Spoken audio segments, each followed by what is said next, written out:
Welcome everyone. Charles Robinson, the Government Relations Director for Montana Chamber of Commerce. I'm Sheridan Johnson. I'm the Government Relations Specialist here at Montana Chamber. And this week's getting off to a bit of a slower start because the members of the legislature took a Easter break, and so they slowed down a bit on Friday and some of them got out of town early.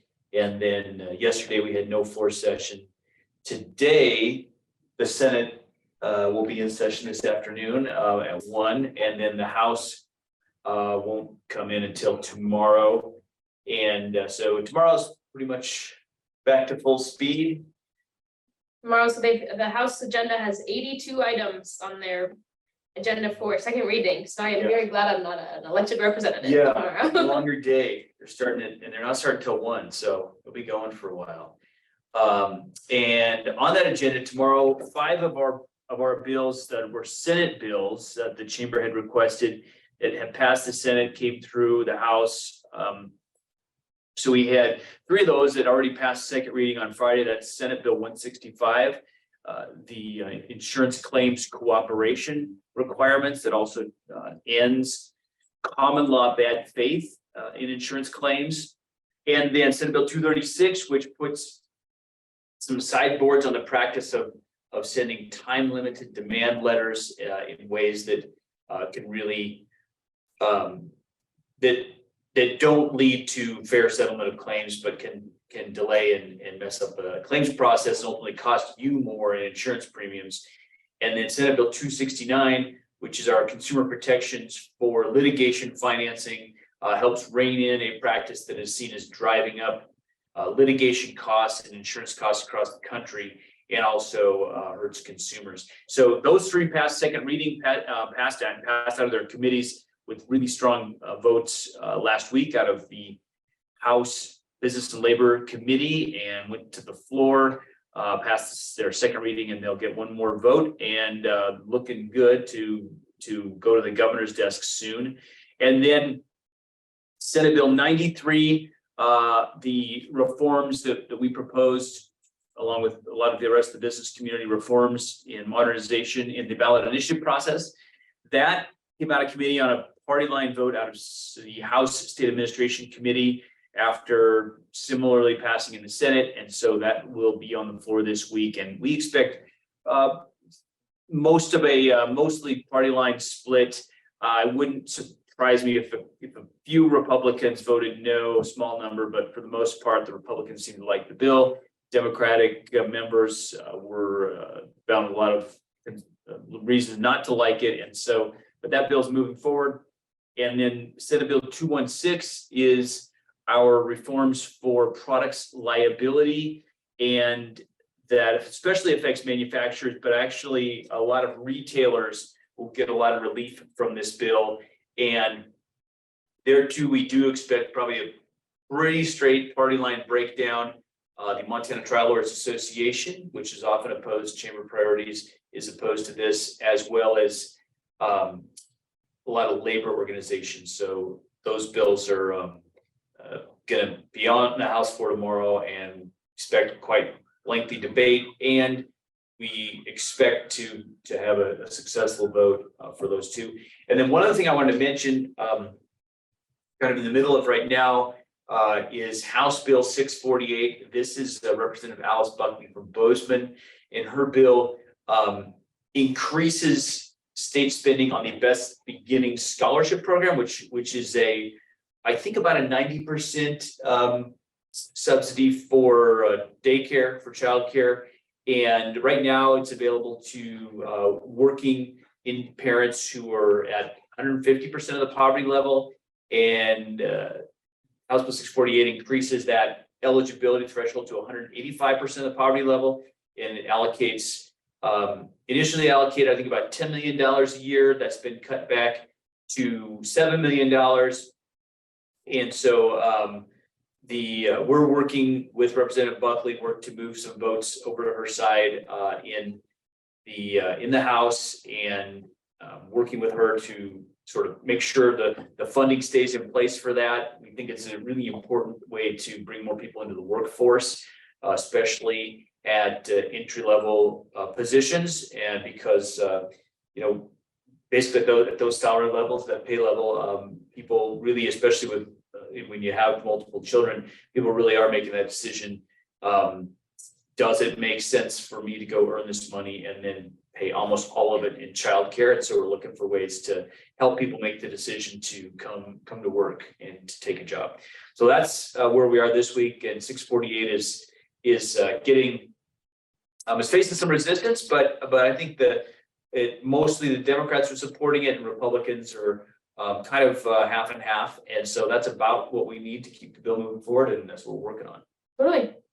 And so more on the workforce development front, we have childcare, and then housing is important too. And so this week on Wednesday, we'll hear House Bill 819. That's Paul Green's bill to fund workforce housing. And so it's a pretty complicated bill that takes a $50 million one-time only payment and it creates a community reinvestment fund to buy down the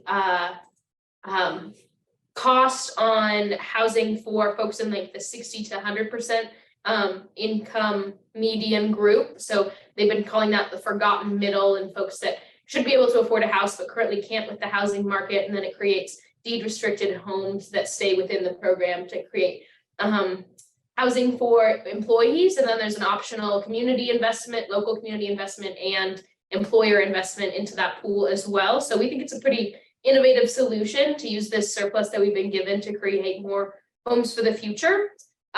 We've also got a couple different things in the education world making their way through. One bill to help with career and technical student organizations has made it to the Senate side, made it through House Appropriations, which is good. And so we'll hear that Wednesday as well. And then some tax credits for trades education and other folks or other things like our advanced opportunities program that youth entrepreneurship is part of, heard that last week in Senate Finance and Claims. So good things happening there in the workforce development world. And then we've talked a lot about the media film credit a bit, and there were a couple different versions of that. The only surviving one is Senate Bill 14, which started out as a 30 million tax credit, and it was amended down to 25 million and has a set aside for Montana-based media manufacturing companies there. So we'll keep an eye on that. And that's what's happening this week. Yeah. And it was interesting, there was one bill that would have taken a cap off of the media film tax credit, and that didn't pass out of committee. And then another bill to increase the cap up to 75 million. And a lot of members just said that was more than they were willing to allocate. Mm-hmm. We've been looking at research from the Bureau of Business and Economic Research showing that these tax credits are one of those unique situations that do both in the business activity they immediately generate, and also with the additional tourism they drive, they do tend to actually pay for themselves. The state recoups that money. But so not all of that is shown in the fiscal note right, that the legislators get. So that's what they're basing their decisions off of. And yep. Didn't quite make it. So we're still working on Senate Bill 14 to see if we can keep that moving, and it does have a fair amount of support, but certainly opposition from different angles, people who don't want to spend as much and people who want to collect more taxes. So it's a tough spot. One bill we were able to take off our list was Senate Bill 361. We were successful in slowing that bill down, and then ultimately the House Judiciary Committee stopped it. This was the firearms discrimination law that would have created potentially could have created a situation where a very undefined term, discrimination because of firearms, could have been used to take away a banking license, and initially even insurance companies would have been forbidden from operating in the state, and companies prohibited from bidding on state contracts if they weren't able to meet this very undefined term of discrimination because of firearms. And our position, what we argued in committee is we don't have a lot of patience at the Montana Chamber of Commerce for anti-gun politics. We also don't see this as a serious problem in Montana, but also it seemed more like a poor solution in search of a problem. Also, something that would cause a lot of problems for essential businesses, banks, insurance, like in Montana. And so our argument was, businesses know in Montana can make good decisions for themselves and their employees and their communities, and we think got to be trusted to do that. And so that bill was tabled by the House Judiciary Committee, and then we're still working. We're still opposing and arguing against Senate Bill 523, which is some revisions to tax increment financing.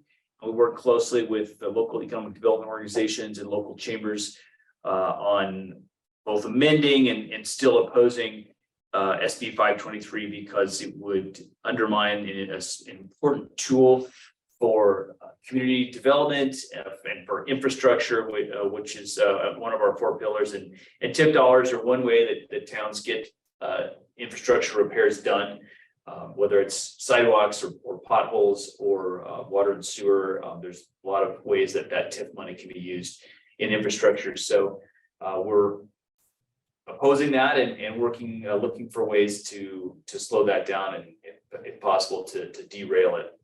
And as spring is showing up and I'm Yep. seeing all those potholes, I am sure appreciative of any money to fix them. Yeah,